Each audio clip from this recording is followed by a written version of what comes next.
RMC, l'immanquable grande gueule. Je crois, moi, que ce livre est quand même très courageux de la part de son auteur, parce que quand même, elle s'attaque frontalement au chef de l'État et avec beaucoup de franchise.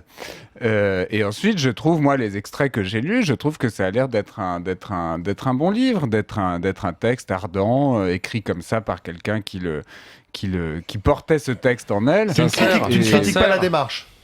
Écoutez, mais non, entre la littérature et la soi-disant raison d'État, moi j'ai tendance à préférer la littérature. Parce que c'est de la littérature, ça pour toi moi, j'ai l'impression que c'en est. Je sais que Valérie Trierweiler est une grande lectrice, en tout cas de littérature, parce qu'elle était même devenue critique littéraire à Paris Match.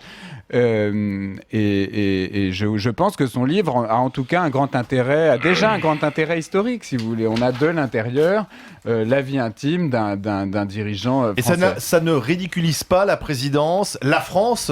Quel regard les étrangers vont porter sur notre présidence ? Mais comme ça, nous restons le pays du roman, le pays des liaisons dangereuses, le pays des intrigues de Versailles aussi. On est quand même là-dedans. Il y a l'ex-femme, il y a la courtisane, il y a la femme officielle. Tout ça se mélange. Finalement, l'ex-femme qui était au fond du trou prend sa revanche. Mais qui ne ridiculise pas le pays, parce qu'on en parle maintenant à l'étranger. On raconte les petits travers du chef de l'État en poste à l'Élysée, si tu veux.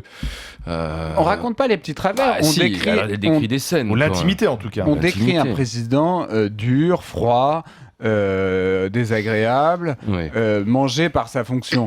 Moi, je crois qu'on n'attend pas d'un président qui soit gentil, chaleureux et qui prenne le temps d'aller faire des parcours de golf, tellement il est détendu. Il avait le temps d'envoyer des charge. SMS, visiblement, puisqu'elle décrit aussi un président qui est quand même assez pervers, si j'ai bien compris, qui à la fois la jette, ou la trompe et la jette, et puis ensuite lui envoie, je sais pas combien de SMS avec des promesses de mariage. N'importe quelle histoire d'amour vue de l'extérieur, comme ça, et rapportée dans un livre, vous aurez forcément l'impression qu'il y a un des deux qui est pervers. C'est comme ça, dans un couple, il y en a toujours un qui souffre et l'autre qui s'ennuie.